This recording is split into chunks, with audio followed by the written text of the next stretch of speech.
स्वागत है आपका रात के हमसफर हिंदी कहानी में। नमस्ते दोस्त, स्वागत है आपका। आज की रात हम एक ऐसी कहानी सुनने जा रहे हैं जो दिल पर बहुत हल्के से उतरती है, जैसे शाम की हवा किसी पुराने बरामदे से होकर गुजरती हो। कहानी का नाम है गांव का सबसे पुराना घर। वो घर सिर्फ मिट्टी, लकड़ी और ईंटों से बना हुआ नहीं था। वो किसी बूढ़े की धड़कन था, किसी बिछड़ी याद का ठिकाना था और उन दिनों का आखिरी दरवाजा था जब गरीबी भी रिश्ते तोड़ नहीं पाती थी। लोग उस घर के पास से गुजरते हुए कदम धीमे कर लेते थे, क्योंकि ऐसा लगता था जैसे दीवारें अभी भी कोई बीती हुई बात कह रही हो, जैसे छत से टपकता पानी केवल बूंदे नहीं, किसी दर्द की कहानी हो। और एक दिन उस घर ने सिर्फ अतीत ही नहीं दिखाया, बल्कि एक ऐसा राज खोला जिसने पूरे गांव की नींदें बदल दी। क्योंकि कभी कभी पुरानी दीवारें भविष्य का रास्ता भी दिखा देती है, बस समझने वाला चाहिए। ये सिर्फ एक कहानी नहीं है, यह वह एहसास है जो तब मिलता है जब आप रात को अकेले बैठे हों और किसी पुराने घर की याद अचानक दिल पर दस्तक दे। जैसे जैसे आप इस कहानी में उतरेंगे, आपकी सांसें धीमी होंगी, मन हल्का होगा और आंखें भारी होने लगेंगी, क्योंकि कुछ कहानियां सुनने के लिए नहीं, महसूस करने के लिए बनती हैं।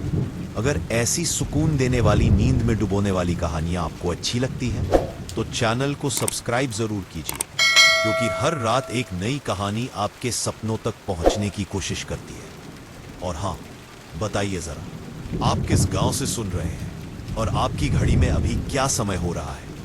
आपकी हर टिप्पणी यह एहसास दिलाती है कि आप कहीं ना कहीं बैठे हैं, सुन रहे हैं और इस शांत रात की यात्रा में मेरे साथ चल रहे हैं। तो अब रोशनी थोड़ी कम कर लीजिए, सांसों को हल्का कर लीजिए और आंखें धीरे से बंद कर लीजिए, क्योंकि अब हम चलने वाले हैं उस सबसे पुराने घर की ओर, जहां दीवारें टूटी थी पर उम्मीद आज भी जिंदा थी।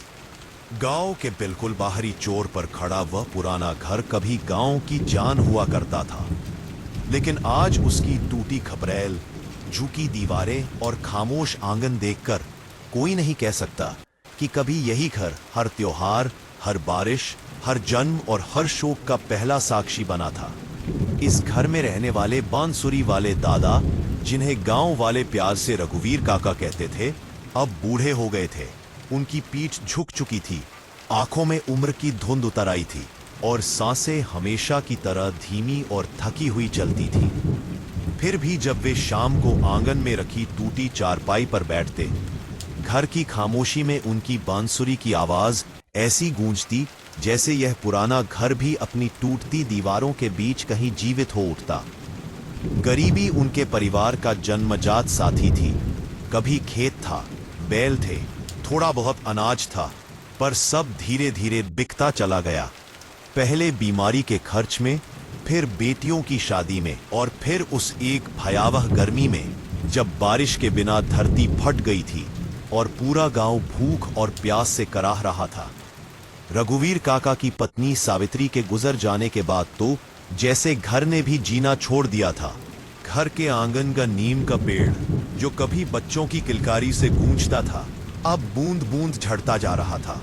काका के 3 बेटे थे, रामू, श्यामू और छोटा सुरेश, पर परिस्थितियों ने उन्हें ऐसे रास्तों पर धकेल दिया कि तीनों अपने अपने परिवारों के साथ अलग हो गए और बुजुर्ग काका इसी पुराने घर में अकेले रह गए। कभी कभी गांव वाले कहते, काका शहर में किसी बेटे के पास चले जाओ, लेकिन वे सिर्फ मुस्कुरा देते और कहते, मेरा मन तो इसी पुराने घर में अटका है। इस घर ने मुझे मेरी माँ की लोरी सुनाई है, सावित्री की हंसी सुनाई है, मेरे बच्चों की पहली पुकार सुनाई है। मैं इसे कैसे छोड़ दूं? पर भीतर भीतर वे जानते थे कि गरीब का बुढ़ापा सबसे बड़ा अभिशाप है।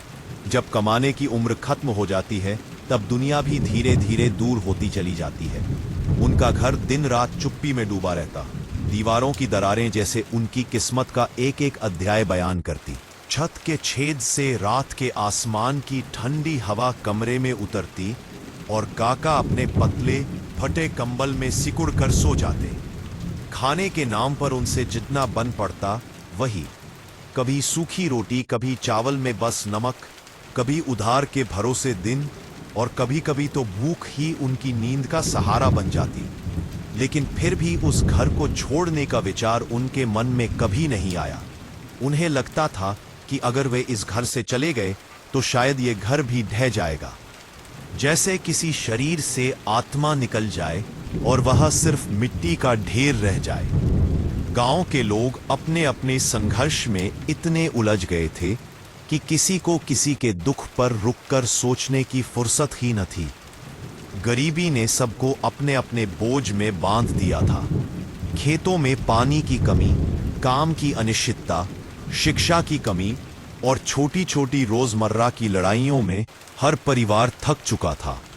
कुछ लोग शहर जाकर मजदूरी करते, कुछ ईंट भट्टी पर शरीर पिघलाते और कुछ बस आसमान की तरफ उम्मीद से देखते कि शायद इस बार बारिश समय पर हो जाए। और इसी संघर्षों के बीच उस पुराने घर की चौखट पर रोज धूप की गिरती किरणें जैसे पूछती कि क्या इस घर के भीतर अभी भी कोई कहानी बची है, कोई सांस, कोई दुआ, कोई दुख, कोई उम्मीद। रघुवीर काका हर सुबह घर के सामने की पगडंडी को देर तक देखते रहते। कभी कभी लगता कि शायद कोई बेटा लौट आए, शायद कोई पुराना दोस्त आए, शायद कोई खबर आए जो इस अकेलेपन को थोड़ी देर के लिए ही सही पर मिटा दे। पर ज्यादातर दिनों में पगडंडी धूल उड़ाती रहती और काका अपने पुराने लाठी के सहारे धीरे धीरे अंदर लौट आते। गांव के बच्चे कभी कभी उनके आंगन से गुजरते हुए पूछ लेते, काका आपकी बांसुरी कहाँ है, बजाइए ना। और काका मुस्कुरा देते, शायद इस मुस्कुराहट में ही उनका बचा खुचा सुख छिपा था।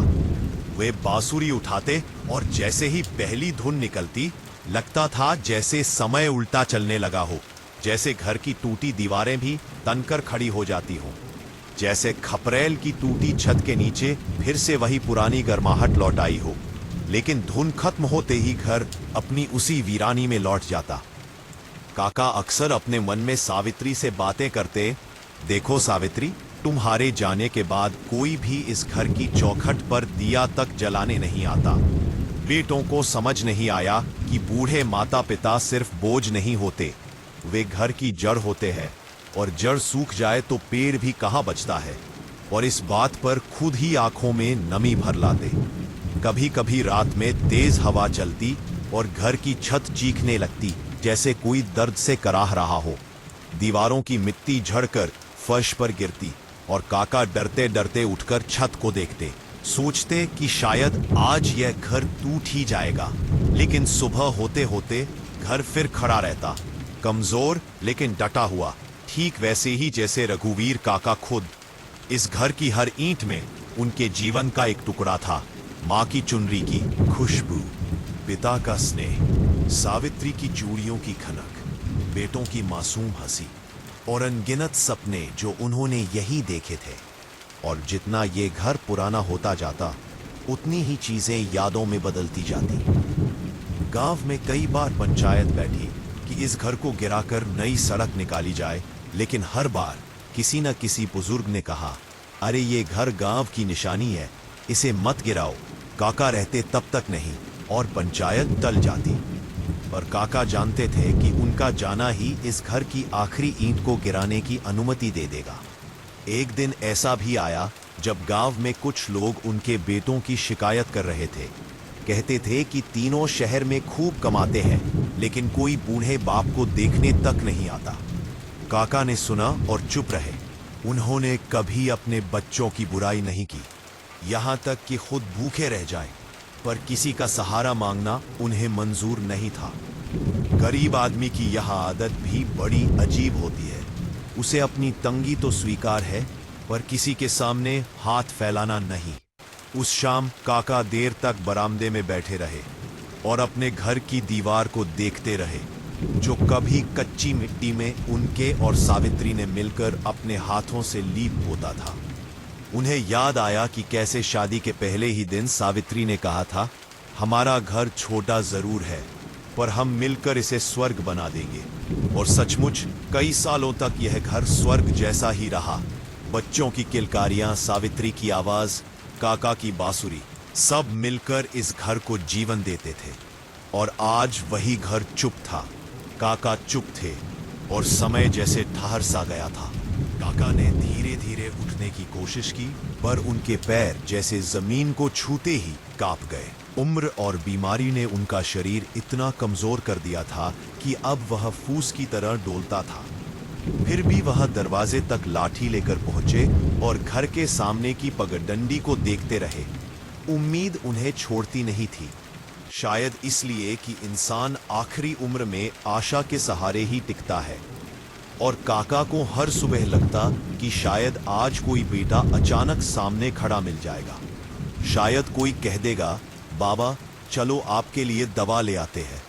लेकिन पगडंडी सिर्फ धूल उड़ाती रही। गांव वाले अपने अपने काम में लगे थे। किसी को खेत पर जाना था, किसी को भैंस चरानी थी, किसी को महुआ बीनना था। किसी को फुर्सत नहीं थी कि बूढ़े काका के आंगन तक आकर पूछ ले कि रात कैसे गुजरी। लेकिन उस दिन कुछ अलग था। बच्चा टोली का छोटा गोपी, जिसे काका ने कई बार बांसुरी बजानी सिखाई थी, सुबह भागता हुआ आया और बोला, काका स्कूल में आज सर ने कहा है कि हर बच्चा अपने गांव की कोई पुरानी चीज की कहानी लाए। मैं आपके घर की कहानी ले जाऊं? काका उसकी बात सुनकर पहले तो मुस्कुराए, फिर अचानक उनकी आंखें भर आईं। किसी ने पहली बार इस घर को पुरानी चीज की जगह एक कहानी कहा था। गोपी ने जब काका से घर के इतिहास के बारे में पूछा तो काका ने उसे बैठाकर बताना शुरू किया, कैसे ये घर उनके दादा ने बनाया था, कैसे पहला खंभा किसी साधु ने आशीर्वाद देकर गाड़ा था, कैसे बारिश के पहले दिन पूरा गांव यही इकट्ठा होता था, कैसे सावित्री हर त्योहार पर दीवारों पर चूने की सफेदी करती थी और कैसे तीनों बेटों की किलकारियां इस आंगन में गूंजती थी। गोपी बड़े ध्यान से सुनता रहा। बच्चे अक्सर उन कहानियों में खुशी ढूंढ लेते हैं जिनमें बड़ों को दर्द नजर आता है। उस दिन काका ने बहुत लंबे समय बाद महसूस किया कि शायद यह पुराना घर, जो अब सबको बेकार लगता था, अभी भी किसी काम का है। किसी की किताब, किसी की सीख, किसी की याद का हिस्सा बनने लायक है। इसी बीच गांव में चुनाव की हलचल शुरू हो चुकी थी। नेता लोग मिट्टी के ढेर पर खड़े होकर भाषण दे रहे थे। टीन के पोस्टर दीवारों पर चिपकाए जा रहे थे और सत्तू खिलाकर भीड़ जुटाई जा रही थी। एक दिन एक स्थानीय नेता उनके घर के सामने से गुजरा और बोला, काका यह घर तो अब गिरने ही वाला है।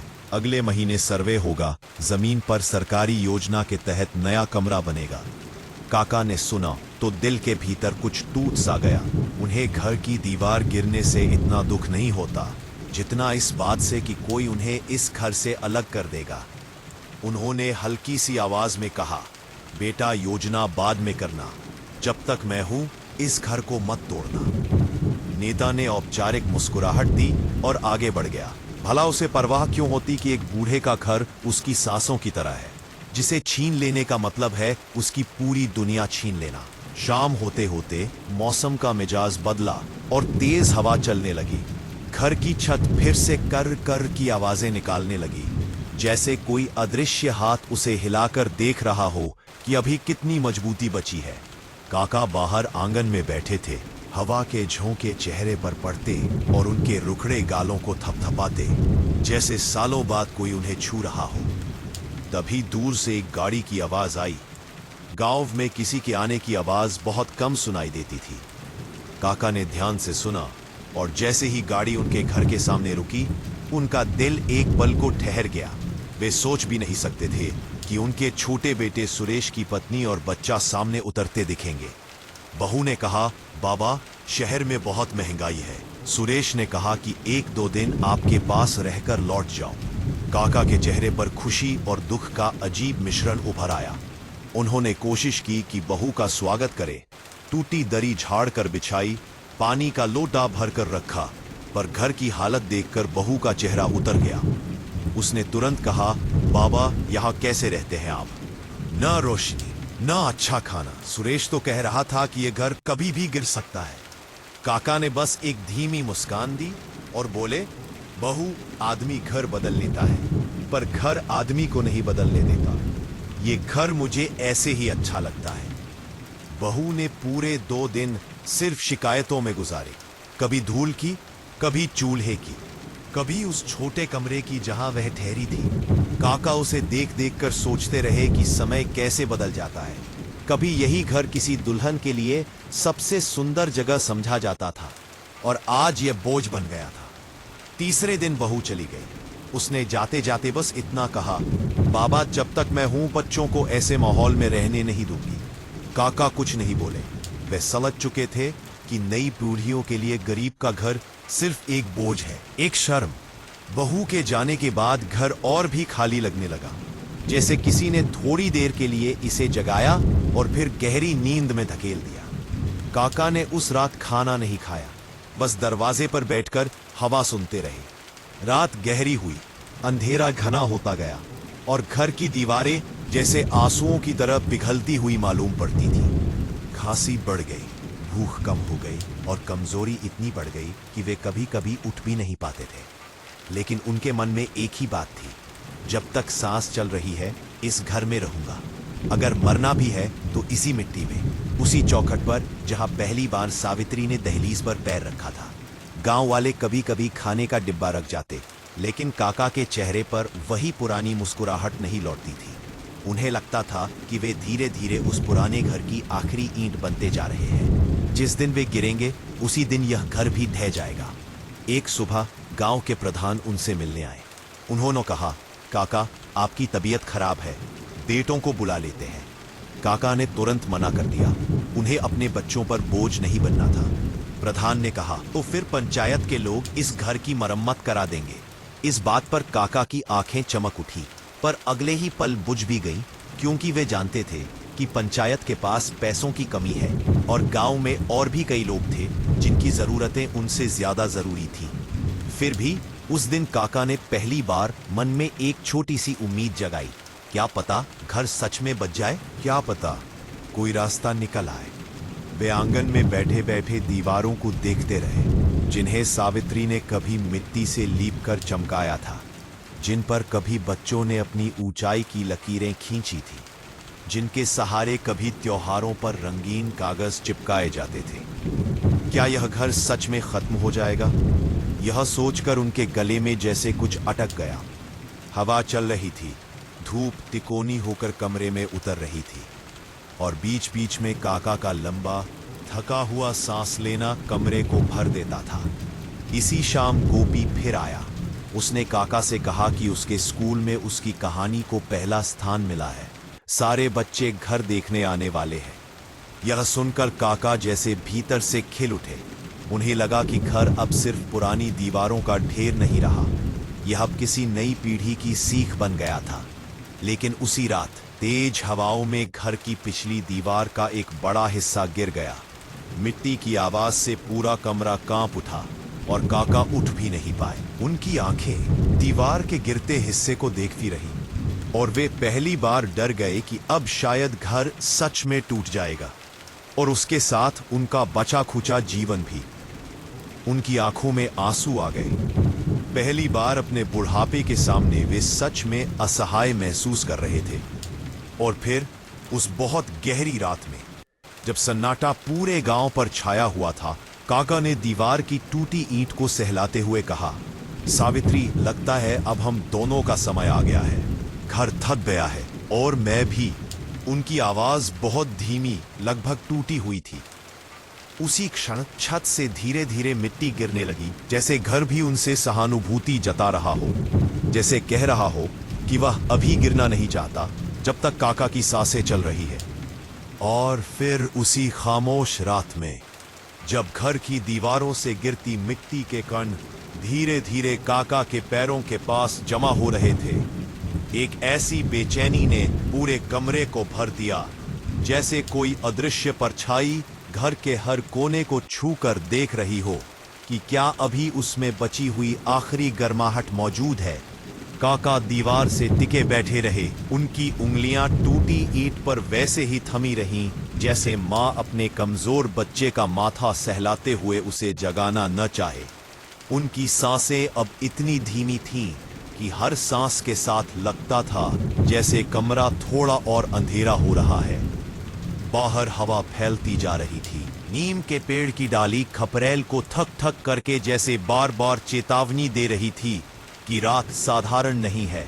उसी वक्त काका को अचानक लगा कि सावित्री पास बैठी हो, जैसे उसकी चुनरी की हल्की महक कमरे में तैर रही हो, जैसे वह कह रही हो, रघु डरना मत, घर तोड़ने से घर नहीं टूटता, घर तब टूटता है जब उसमें रहने वाले हार जाते हैं। काका की आंखों के कोनों में आंसू भर आए। उन्होंने अपने कंधों को सीधा करने की कोशिश की, लेकिन शरीर ने जवाब दे दिया। फिर अचानक बाहर से आवाज आई, पहले धीमी फिर थोड़ी तेज। गोपी का स्वर जो घबराहट में पुकार रहा था, काका काका। काका ने प्रतिक्रिया देने की कोशिश की, लेकिन आवाज गले में ही टूट गई। गोपी दरवाजा धक्का देकर अंदर आया और टूटे हिस्से को देखते ही समझ गया कि हालात कितने खराब हैं। उसने काका को संभाला, पानी ला कर दिया और हड़बड़ी में गांव की ओर भाग गया कि किसी को बुला सके। काका अकेले बैठे घर को घूरते रहे। उन्हें लगा कि आज की रात घर और वे दोनों एक दूसरे की आखिरी पहरेदारी कर रहे हैं। गांव के 2-3 लोग गोपी के पीछे पीछे आ गए। उन्होंने काका को उठाकर दीवार से दूर लेटाया, पर काका ने हाथ उठाकर उन्हें संकेत दिया कि उन्हें वहीं दीवार के पास रखा जाए। मैंने इस दीवार के सहारे पूरी उम्र काटी है, उन्होंने टूटती आवाज में कहा। आखिरी रात भी इसी के पास रहना चाहता हूं। गांव वाले समझ नहीं पाए, लेकिन उनके शब्दों में ऐसी विनम्र जिद थी कि किसी ने विरोध नहीं किया। रात बीतती जा रही थी और घर के टूटे हिस्से से चांद की रोशनी भीतर आ रही थी, जिससे कमरे में एक सांत्वना सा उजाला फैल गया था। काका ने आंखें बंद कर ली और यादों का सैलाब उनके भीतर दौड़ने लगा। सावित्री की बारात, उसके पैरों में लगी हल्दी, पहला बच्चा, पहला त्योहार, पहली बारिश, पहली रसोई, बच्चों की पहली स्कूल की किताब, सावित्री की हंसी जो कभी कमरे में घंटियों की तरह गूंजती थी, और फिर धीरे धीरे वे सभी यादें जो किसी पुराने गीत की तरह धुंधली होती जाती हैं। उधर गांव वाले समझ रहे थे कि काका की हालत नाजुक है। वे सोच रहे थे कि उनके बेटों को खबर कर दी जाए, लेकिन रात के अंधेरे में कोई सुविधा नहीं थी और काका खुद कभी अपने बच्चों को बोझ देना नहीं चाहते थे। इसी बीच फिर एक तेज हवा का झोंका आया और छत से कुछ और मिट्टी गिरी। काका ने आंख खोलकर ऊपर देखा। उनके चेहरे पर डर नहीं, बल्कि एक अजीब सी शांति थी, जैसे आदमी अपने सबसे पुराने दोस्त की थकान को समझकर कहे कि अब तुम भी आराम कर लो। गांव के बुजुर्ग राम निवास ने कहा, काका हम सुबह तक आपके साथ रहेंगे, आप चिंता मत करो। लेकिन काका ने हल्की मुस्कान दी और बोले, मुझे चिंता नहीं है, चिंता तो इस घर को है। यह सोच रहा है कि मेरी सांस पहले टूटेगी या इसकी दीवार। यह सुनकर सभी चुप हो गए, क्योंकि उनके सामने बैठा वह बूढ़ा आदमी सिर्फ गरीब नहीं था, वह अपने घर, अपनी मिट्टी, अपनी यादों से ऐसी गहरी डोर से बंधा था जिसे कोई समझ नहीं सकता था। उधर गांव में खबर धीरे धीरे फैलने लगी कि रघुवीर काका की तबीयत खराब है और उनका घर आधा गिर चुका है।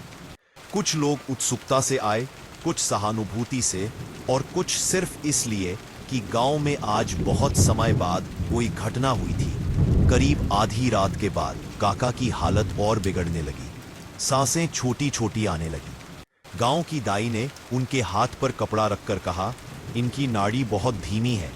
इसके बावजूद काका बार बार उस टूटे हिस्से को देखते रहे, जैसे किसी प्रिय चीज को अंतिम बार आंखों में उतार लेना चाहते हो। अचानक उन्होंने कहा, गोपी जरा पास आ। गोपी घुटनों पर बैठ गया। काका ने कमजोर हाथ से उसकी उंगलियां पकड़ ली और बोले, बेटा इस घर का ख्याल रखना, इसे कहानी बने रहने देना, इसे मजाक मत बनने देना। गोपी कुछ बोल ही नहीं पाया, बस सिर हिलाता रहा। रात लगभग 3 बज रही थी जब हवा शांत होने लगी, नीम की शाखाएं स्थिर हो गईं और घर अचानक बहुत शांत हो गया, मानो वह भी थककर चुप हो गया हो। काका ने धीरे धीरे आंखें खोली। उनकी आंखों में कोई डर नहीं था, बल्कि एक अजीब सी सहजता थी, जैसे कोई अपना सफर पूरा करके वापस घर आ पहुंचा हो। उनकी नजर टूटी दीवार पर रुकी, फिर उस जगह पर जहां कभी सावित्री खड़ा होकर तड़के की रोटी बेलती थी। वे धीरे धीरे बोले, सावित्री चले। उनकी आवाज इतनी धीमी कि शायद सिर्फ गोपी ने सुनी, और उसी क्षण काका की सांस एक लंबी लहर की तरह बाहर आई और फिर वापस नहीं लौटी। कमरे में बैठे सभी लोग समझ गए, घर का सबसे पुराना वासिंदा आज चला गया था। लेकिन उसी पल एक अजीब घटना हुई, जैसे किसी अदृश्य शक्ति ने घर को संभाल लिया हो। छत का वह हिस्सा जो धीरे धीरे ढह रहा था, अचानक स्थिर हो गया। दीवार का नीचे का हिस्सा जो गिरने वाला था, जैसे किसी ने थाम लिया हो। सभी ने देखा, काका की आखिरी सांस तक डराए हुए टुकड़े अब बिल्कुल शांत खड़े थे। रामनिवास ने धीमी आवाज में कहा, लगता है काका के जाने का इंतजार कर रहा था घर। गोपी रोते रोते बोला, नहीं, घर को काका ने संभाले रखा था जब तक वो थे। सुबह हुई, सूरज उगा, गांव में खबर फैल गई। काका की मौत पर तीनों बेटे भी शहरों से लौट आए। चेहरों पर पछतावा, आंखों में शर्म, पर शब्दों में कुछ नहीं। उन्होंने घर के टूटे हिस्से को देखा और सिर झुका लिया।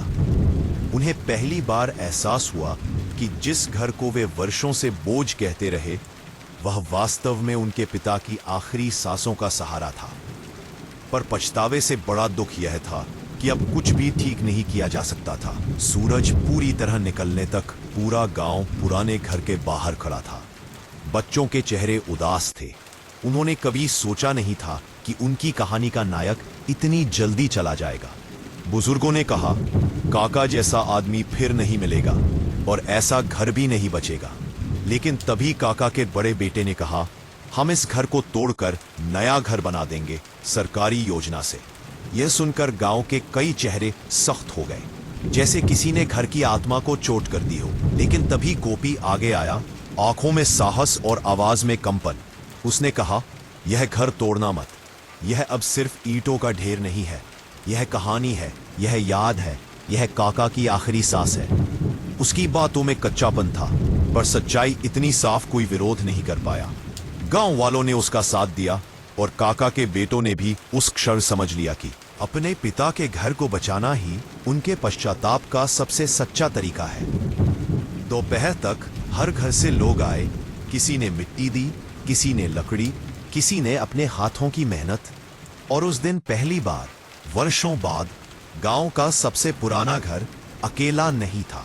बच्चे मिट्टी ढो रहे थे, महिलाएं दीवार लीप रही थी, बुजुर्ग सलाह दे रहे थे।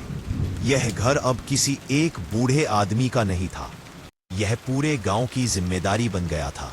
शाम तक टूटी दीवार खड़ी हो चुकी थी, छत का हिस्सा भी सहारा पा चुका था।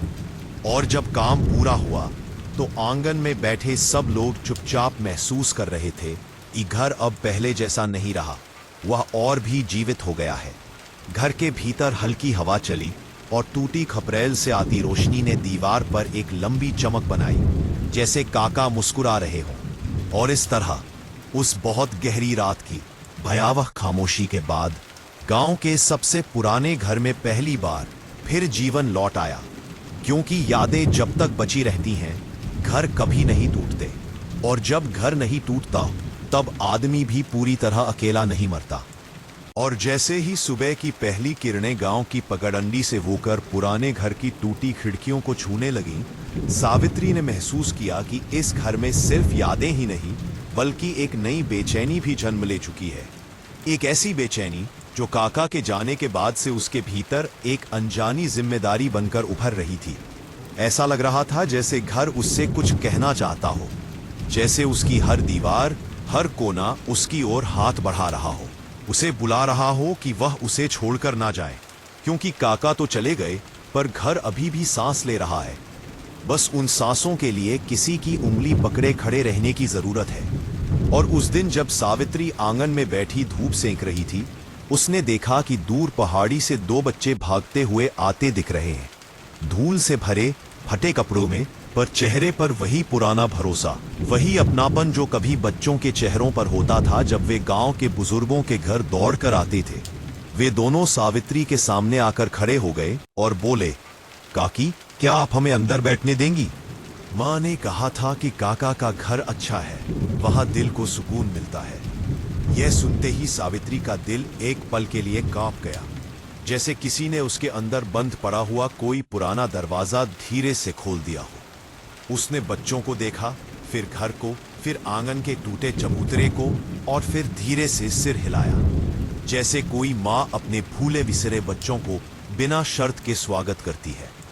बच्चे घर में घुसे तो उन्हें वह पुरानी लकड़ी की कुर्सी मिली, जिस पर कभी काका बैठकर अपनी जिंदगी की कहानियां सुनाया करते थे। और बच्चों ने उस कुर्सी को छूते ही पूछा, क्या काका सच में हम जैसे गरीबों को खाना देते थे? सावित्री की आंखें भर आई।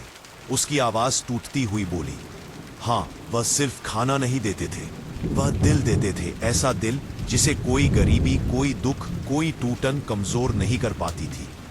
और अचानक ही घर में एक शांत सी गर्माहट फैलने लगी, जैसे घर को दो नए दिल मिल गए हों जो उसकी धड़कनों को फिर से तेज कर दे। सावित्री ने बच्चों के लिए रोटी बनाई। वह रोटी उतनी मोटी नहीं थी क्योंकि आटा कम पड़ रहा था, पर बच्चों ने उसे ऐसे खाया जैसे वह काका के हाथों का प्रसाद हो। उसी दिन शाम को जब गांव की औरतें पानी भरकर लौट रही थीं, उन्होंने देखा कि घर में धुआं उठ रहा है, लेकिन ये वह धुआं नहीं था जो आग से उठता है। ये चूल्हे का धुआं था, वह धुआं जो इस घर में बहुत समय बाद उठा था। और औरतें ठहरकर उस घर की ओर ताकने लगी, जैसे कोई पुराना मित्र अचानक अस्पताल से लौट आए और सब उससे मिलने की इच्छा में खड़ी हो। घर के बाहर गुजरते ठाकुर साहब भी धीमे से बोले, काका गया, पर लगता है घर जाना नहीं चाहता। और उस रात गांव के कई लोग सोचते हुए सोए कि शायद काका का घर अब टूटेगा नहीं, शायद सावित्री के हाथों से इसमें फिर से रोशनी जलेगी और ये घर फिर से उन सब की बदहाली, दुख और गरीबी की छत बन जाएगा, जैसे कभी काका ने इसे बनाया था। लेकिन सावित्री को पता था कि घर को संभाले रखना आसान नहीं। गरीबी ने उसके हाथ पैर दोनों बांध रखे थे। टूटी दीवारें, चटकती छत, दरारों से उड़ती मिट्टी, सब कुछ अब भी किसी हादसे की तरह मंडरा रहा था। पर पहली बार उसे लगा कि अगर इस घर में लोग आने लगे, बच्चों की हंसी गूंजने लगी, रोटी की खुशबू तैरने लगी, तो शायद यह घर खुद ही अपनी टूटन को रोक ले। जैसे किसी बूढ़े को सहारा दे दिया जाए तो वह चलना बंद नहीं करता। उसी रात सावित्री आंगन में बैठी रो रही थी, पर यह रोना दुख का नहीं था, बल्कि एक अजीब राहत का था, क्योंकि उसे समझ आ गया था कि घर की जिम्मेदारी अब उसी की है और यह जिम्मेदारी बोझ नहीं बल्कि एक विरासत है। उसने काका की पुरानी चप्पल उठाई, उसे सीने से लगाया और फुसफुसाई, काका, मैं आपकी आखिरी सांस नहीं बचा सकी, पर मैं आपका घर बचाऊंगी। चाहे भूखी रह जाऊं, चाहे टूट जाऊं, पर इस घर को नहीं टूटने दूंगी। जैसे ही उसने यह कहा, हवा का एक हल्का झोंका आया और घर की टूटी खिड़की से सरसराहट की आवाज उठी, जैसे काका ने कहीं ऊपर से सिर हिलाकर आशीर्वाद दिया हो।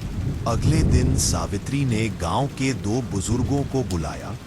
उनसे कहा कि वह घर की छत को ठीक करवाना चाहती है, पर उसके पास पैसे नहीं। बुजुर्गों ने उसकी बात सुनी। लंबे समय तक खामोशी छाई रही। फिर उनमें से एक ने कहा, सावित्री, काका ने इस गांव के लिए बहुत कुछ किया है, उनका घर हम सब मिलकर बचाएंगे। और उस एक वाक्य ने घर की किस्मत बदल दी।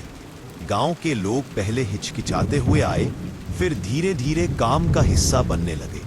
कोई लकड़ियां लाया, कोई पुरानी टीन, कोई मीठे पानी का घड़ा, कोई दोपहर का खाना। घर के आंगन में फिर से पावों की आवाज सुनाई देने लगी। बच्चों की हंसी, औरतों की बातें, बुजुर्गों की खांसी, जैसे घर फिर से त्योहार मनाने लगा हो, जैसे पुरानी दीवारें अपनी नींद से उठ रही हों और एक एक सांस लेकर फिर से जीना सीख रही हो। सावित्री उस भीड़ को देखकर सोचती रही कि काका आज होते तो कितना मुस्कुराते। शायद वही पुरानी कुर्सी खिसकाकर बीच में बैठ जाते और कहते, देखा, मैंने कहा था ना, घर इंसानों की वजह से चलता है, दीवारें सिर्फ सहारा देती हैं। और जब 4 दिन बाद घर की छत ठीक हो गई, दीवारों की दरारें बंद हो गई और आंगन फिर से साफ हो गया, तो वह गांव का सबसे पुराना घर अब भी पुराना था, पर पूरी तरह टूटा हुआ नहीं। उसमें अब भी इतिहास था, यादें थी, गरीबी थी, पर सबसे ज्यादा वह प्यार था जो किसी भी टूटन को सहला सकता है। और जब शाम को सावित्री चूल्हा जलाकर 2 सूखी रोटियों के साथ बैठी, उसने पहली बार कई महीनों में पेट भरकर खाना खाया। इसलिए नहीं कि रोटियां ज्यादा थीं, बल्कि इसलिए कि दिल हल्का था। रात को वह उसी कोने में लेटी जहां कभी काका बैठा करते थे। उसने दीवार को छुआ और महसूस किया कि दीवार अब उतनी ठंडी नहीं थी जैसे उसमें अंदर से गर्मी आ रही हो। बाहर हवा चल रही थी, पर अंदर घर स्थिर था, सुरक्षित था। जैसे घर और सावित्री ने मिलकर एक दूसरे से वादा कर लिया हो कि अब कोई नहीं टूटेगा। और तभी उस सारे सुकून के बीच सावित्री ने सुना बहुत धीमी सी आवाज, जैसे किसी बूढ़े की, जैसे किसी अपने की। सावित्री, धन्यवाद। वो चौंक कर उठी, चारों तरफ देखा, कोई नहीं था, पर उसके चेहरे पर मुस्कान फैल गई, क्योंकि वो जानती थी ये आवाज सिर्फ कानों ने नहीं सुनी थी, ये घर ने भी सुनी थी, और शायद काका ने भी। और उस रात के बाद से जब सावित्री ने वह अनसुनी पर गहराई तक महसूस की हुई आवाज सुनी, उसके भीतर कुछ ऐसा बदल गया था जैसे कोई पुराना बीज अचानक बरसात पाकर अंकुरित हो उठे। वह अब सिर्फ काका का घर संभालने वाली औरत नहीं रही थी, बल्कि वह खुद इस घर की धड़कन बन गई थी।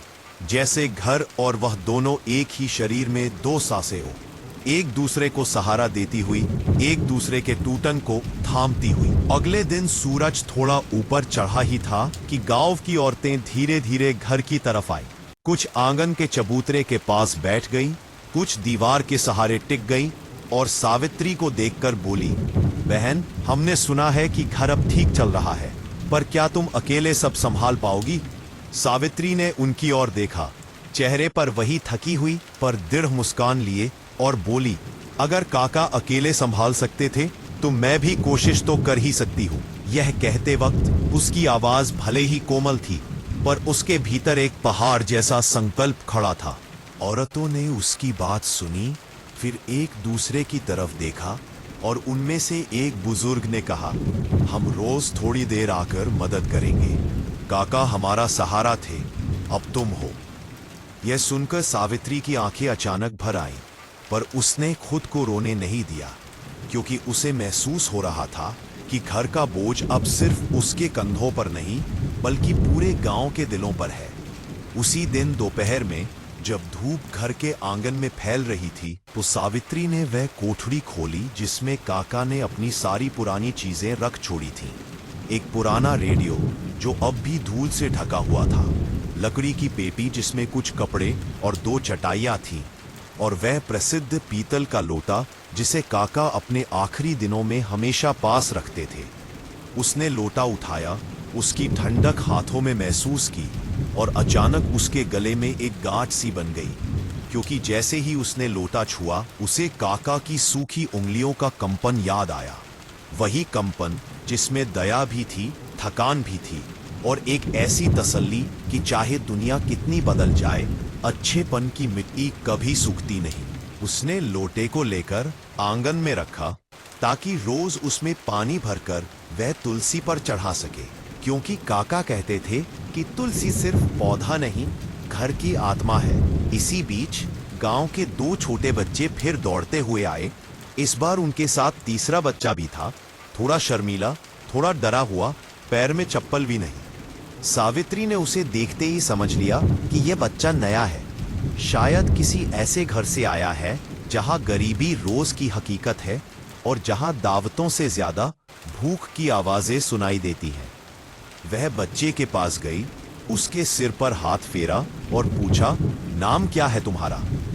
बच्चा हकलाते हुए बोला, गणेश।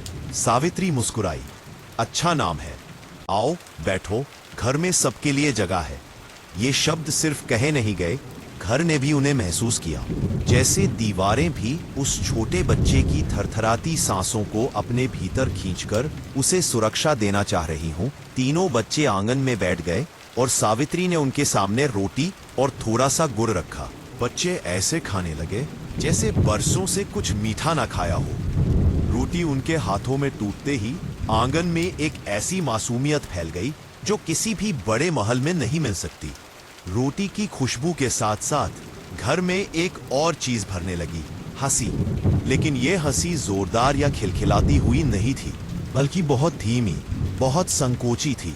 जैसे वह डर रही हो कि कहीं घर उसे पकड़कर पूछ न ले कि इतने दिनों बाद क्यों आई हो। पर घर ने उसे नहीं रोका, उसने उसे अपना लिया अपनी ही तरह। इसी बीच बाहर के रास्ते से बैलों वाली एक गाड़ी आती दिखी। उस पर गांव का रामू बढ़ई बैठा था।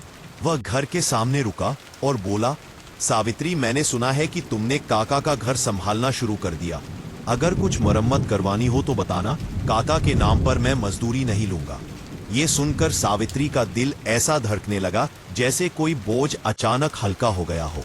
उसने बढ़ई को अंदर बुलाया और उसे वह कोठरी दिखाई जहां छत अभी भी कमजोर थी। बढ़ई ने दीवार थपथपाई और बोला, ये घर बूढ़ा है पर जानदार है। अगर प्यार मिलता रहा तो बहुत साल चल जाएगा। यह सुनते ही सावित्री के भीतर एक अजीब सुकून भर गया, जैसे किसी डॉक्टर ने किसी मरीज की जांच के बाद कह दिया हो कि अभी जीवन बाकी है, अभी उम्मीद जिंदा है। उसी शाम जब गांव के कुछ नौजवान घर के आंगन में बैठे आपस में बातें कर रहे थे, उन्होंने सावित्री से पूछा, काकी, हम सोच रहे थे कि यहाँ शाम को बच्चों को पढ़ाया जाए। काका कहते थे कि घर में पढ़ाई की आवाजें सबसे शुभ होती है। सावित्री का चेहरा चमक उठा। हाँ, क्यों नहीं। यह घर तो उसी दिन से उजाला चाहता है जिस दिन काका दुनिया से गए। और फिर जैसे रात दिन की थकान को मिटाते हुए गांव के कुछ लड़कों ने घर के एक कमरे को साफ किया, दीवारों पर पुरानी धूल झाड़ी, टूटी मेज को ठीक किया और अगले ही दिन उस कमरे में 10 बच्चे बैठकर पढ़ने लगे। उनके हाथों में पुराने फटे बैग, पर आंखों में सपनों की चमक। घर के सबसे पुराने कमरे में जब पहली बार पढ़ाई की आवाज गूंजी तो ऐसा लगा जैसे काका खुद उस कोने में बैठकर अपने पुराने रेडियो को कान से लगाए यह सब देख रहे हों, शायद खुश होकर, शायद भावुक होकर। और जब बच्चे अल्फाबेट बोल रहे थे, घर के भीतर की हवा भी हल्की हल्की थिरक रही थी, जैसे दीवारें उनके स्वर में स्वर मिला रही हो। उसी रात सावित्री आंगन में बैठी थी और तारों को देख रही थी। तभी उसे घर की टूटी ईंट के पास से फिर वही हल्की आवाज महसूस हुई, कमजोर पर इतनी अपनी कि उसका कलेजा पिघल गया। आवाज ने कहा, तूने घर को बच्चा बना दिया और बच्चे कभी बूढ़े नहीं होते। सावित्री ने आंसू पोंछे और फुसफुसाई, काका, मैं बस कोशिश कर रही हूं। उस आवाज ने अब कुछ नहीं कहा, पर इतनी गर्माहट दे गई कि वह रात सावित्री को पहली बार काली नहीं लगी, बल्कि नीली, शांत और किसी मां की गोद जैसी। दिन बीतते गए और घर धीरे धीरे सिर्फ यादों का घर नहीं रहा, वह एक आश्रय बन गया था, एक शरण स्थल, एक ऐसा स्थान जहां गरीब, टूटे हुए, भूखे, अकेले इंसान आकर बैठ सकते थे। सावित्री ने महसूस किया कि उसे पैसे की कमी अब भी है, पर उसके आसपास हाथ जुड़ते जा रहे हैं, जैसे पूरा गांव एक परिवार बनकर खड़ा हो गया हो।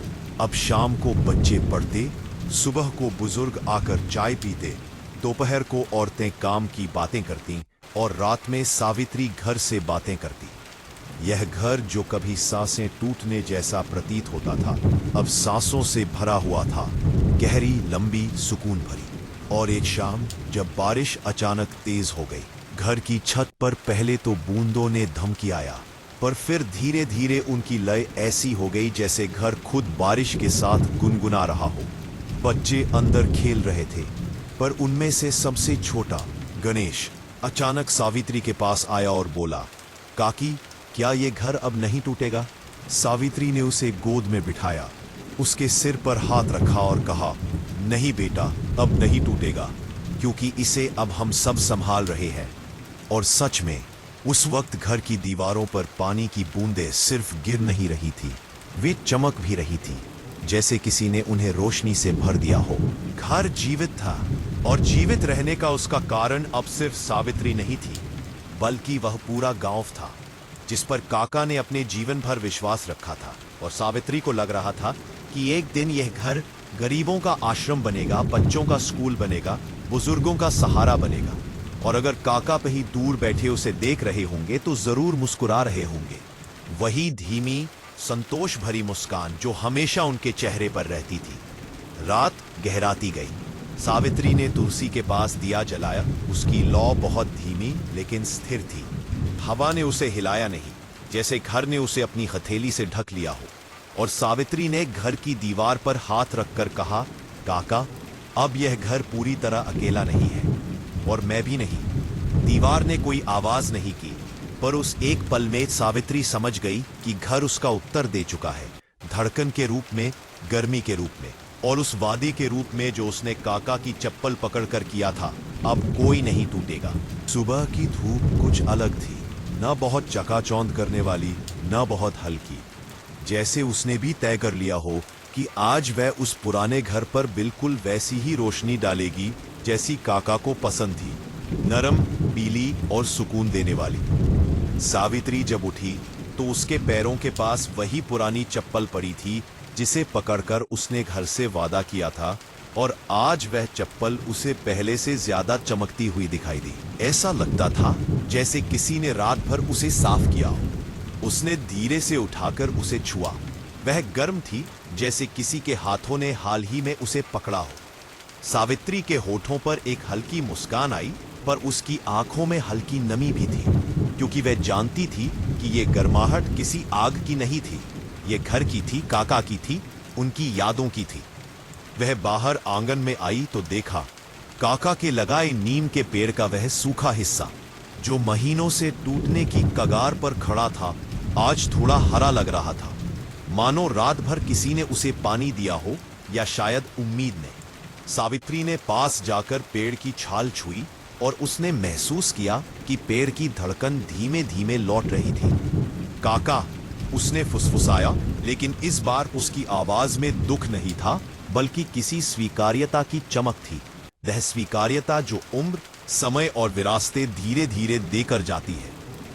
घर आज बिल्कुल शांत था, पर यह वह डरावना सन्नाटा नहीं था जो टूटने वाले घरों में होता है। यह वह सन्नाटा था जिसमें कोई बूढ़ा व्यक्ति पलंग पर लेटे हुए अपनी अधूरी कहानी को पूरा होता देख मुस्कुराता है। सावित्री ने घर के हर कोने को देखा, टूटी चारपाई, जंग लगे लोटे, अधूरी दीवारें, और वह छत जिसका प्लास्टर अब भी गिरता था। लेकिन आज कुछ भी बोझ नहीं लग रहा था। हर टूटन पहली बार सुंदर लग रही थी, जैसे उन दरारों में से रोशनी अंदर आने का रास्ता खोज रही हो। वह धीरे धीरे उस कमरे में गई जहां काका आखिरी बार बैठे थे, दीवार पर अपने हाथ की उंगली से कुछ खींचते हुए, जैसे किसी को आखिरी निशानी दे रहे हो। दीवार पर अब भी वैसा ही निशान था, एक टेढ़ी मेढ़ी सी लाइन, लेकिन सावित्री ने आज पहली बार महसूस किया कि वह लाइन यूं ही नहीं थी, वह घर का नक्शा थी, या शायद काका के दिल का। उसने वहीं बैठकर अपनी हथेली उस निशान पर रख दी, और तभी उसे लगा कि हथेली के नीचे दीवार हल्के हल्के धड़क रही है, जैसे कोई बूढ़ा दिल अभी भी अपनी आखिरी सांसें लेने के बाद भी कह रहा हो, अभी मत डरना, मैं यहां हूं। सावित्री की आंखों से आंसू अपनी मर्जी से बहने लगे, लेकिन ये अब दुख के आंसू नहीं थे। यह वह आंसू थे जो किसी को दोबारा पाकर बहते हैं, भले वह व्यक्ति दिखाई दे या न दे। वह सुबह लंबी थी, बहुत लंबी, पर किसी अजीब से सुकून के साथ, जैसे घर भी पहली बार रात भर सोकर उठा हो। लोग मिलने आने लगे, गांव की औरतें, बच्चे, बूढ़े, सब, और सबके मुंह पर सिर्फ एक ही बात थी, सावित्री, ये घर अब पहले जैसा नहीं लग रहा, कुछ बदल गया है। वह मुस्कुरा देती बिना कुछ कहे, क्योंकि वह जानती थी कि क्या बदल गया है। घर अब अकेला नहीं था, उसमें काका की आत्मा और उसकी अपनी सांसें मिली हुई थी। 2 हफ्तों तक सावित्री रोज घर की मरम्मत करती रही, ईंटें जोड़ती, मिट्टी की परत लगाती, छत के सहारे मजबूत करती, और जितना वह घर को संभालती, उतना घर उसे संभालता रहा। कई बार रात को उसे लगता जैसे कोई उसके पास बैठा है। कभी दरवाजे से हवा ऐसी आती जैसे किसी ने धीरे से उसे खोला हो, कभी किसी कोने से खांसने की हल्की सी आवाज आती, और कभी कभी तो ऐसा लगता जैसे काका आवाज दे रहे हों, सावित्री, पानी दे देना।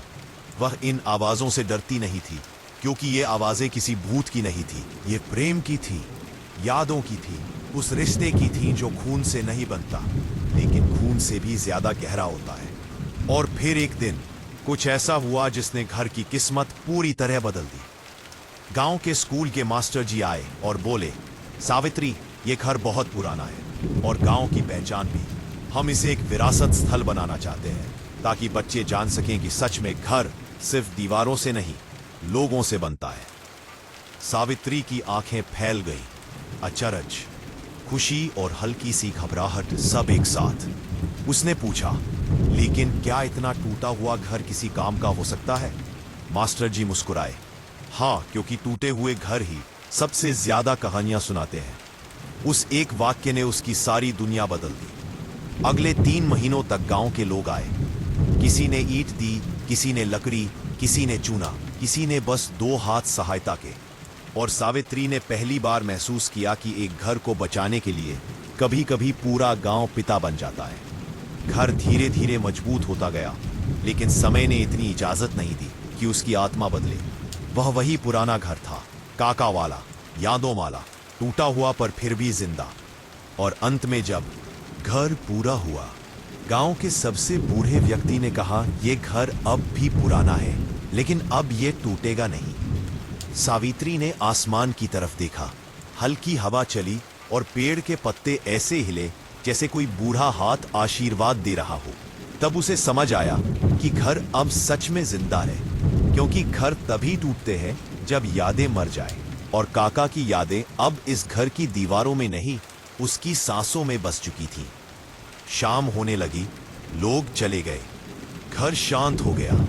पर यह वह शांत था जिसमें कोई सोया हुआ भी जाग रहा होता है। सावित्री अकेले आंगन में बैठी थी, अपने पास वही पुरानी चप्पल रखकर। उसने चप्पल पर हाथ रखा और धीमे से कहा, काका, घर बन गया। आप देख रहे हो ना? हवा धीमे से चली और उसे लगा जैसे किसी ने उसके सिर पर हाथ फेरा हो। तभी नीम के पेड़ का एक ताजा पत्ता उसके सामने गिरा, बिना किसी हवा के झोंके के। सावित्री की आंखें भर आईं, लेकिन उसके चेहरे पर मुस्कान थी, एक गहरी संतुष्ट मुस्कान। वह पत्ता उठाकर बोली, मैं जानती थी आप यहीं हो। उस क्षण सावित्री को पहली बार लगा कि कहानी खत्म नहीं हुई, यह तो शुरू हुई है।